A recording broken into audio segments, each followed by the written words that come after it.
നമസ്കാരം. നമ്മൾ കേരളത്തിൽ നിന്നും, അതായത് തിരുവനന്തപുരത്ത് നിന്നും കാണാതായ ഒരു പെൺകുട്ടി, ഒരു ആസാമി പെൺകുട്ടി. അവൾ തസ്മീൻ തസിം.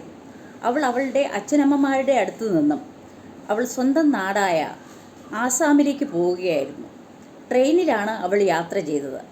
ആ ട്രെയിനിൽ ഇവിടെ തിരുവനന്തപുരത്തെ ഒരു പ്രശസ്തമായ ഇൻസ്റ്റിറ്റ്യൂട്ട് ട്രാൻസ്പോർട്ട് സൊല്യൂഷനിൽ പഠിക്കുന്ന ബബിതയും കൂട്ടുകാരും ഉണ്ടായിരുന്നു.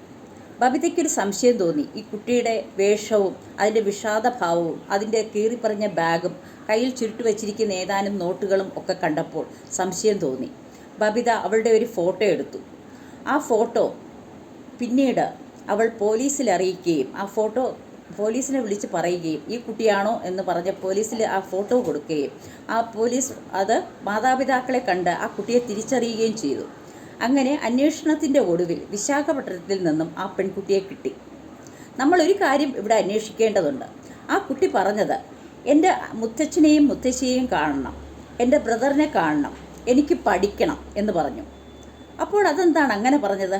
ആ കുട്ടി ഇവിടെ പഠിക്കുന്നില്ലേ? ഒരു 13-14 വയസ്സായ ഒരു പെൺകുട്ടിക്ക് പഠിത്തം നിഷേധിക്കുകയായിരുന്നു. അതിന് വേണ്ട കെയർ കിട്ടുന്നുണ്ടായിരുന്നു. ഇതൊക്കെ നമ്മൾ അന്വേഷിക്കണം. നമ്മൾ തിരിച്ച് മാതാപിതാക്കളെ ഏൽപ്പിച്ചെങ്കിലും ഇനിയും ആ കുട്ടി ചാടി പോകില്ലേ? എന്തെങ്കിലും ഒരു പ്രയാസം ആ കുട്ടിക്ക് ഉണ്ടായിരുന്നിരിക്കില്ലേ? അതുകൊണ്ട് വളരെയധികം നല്ല രീതിയിലുള്ളൊരു കൗൺസിലിംഗ് ആ കുട്ടിക്ക് കൊടുക്കുകയും അതിൻ്റെ രക്ഷയ്ക്ക് വേണ്ട, അതിൻ്റെ പഠനത്തിനും മറ്റും വേണ്ട കാര്യങ്ങൾ സർക്കാർ ഏറ്റെടുക്കുകയും ചെയ്യണം.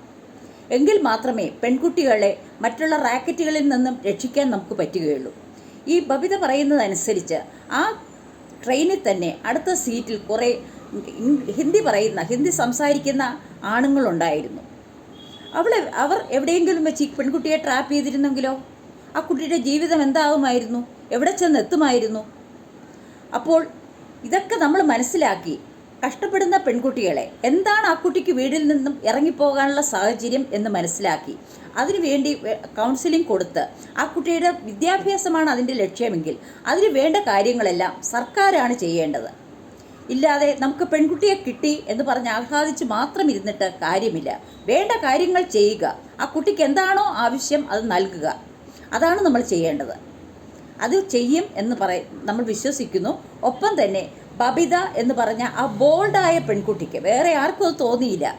എങ്ങനെ പോട്ടെ എന്നേ മറ്റുള്ളവർ വിചാരിക്കുകയുള്ളൂ. പക്ഷെ ബബിത സ്ട്രോങ് ആയിട്ടൊരിതെടുത്തത് കൊണ്ട് മാത്രം ആ കുട്ടിയെ നമുക്ക് തിരിച്ചു കിട്ടി. ബബിതയ്ക്ക് 1000 അഭിനന്ദനങ്ങൾ. ആ കുട്ടിയെ പഠിപ്പിക്കുന്ന ട്രെയിനേഴ്സിനും ഞാൻ അഭിനന്ദനങ്ങൾ അർപ്പിക്കുന്നു.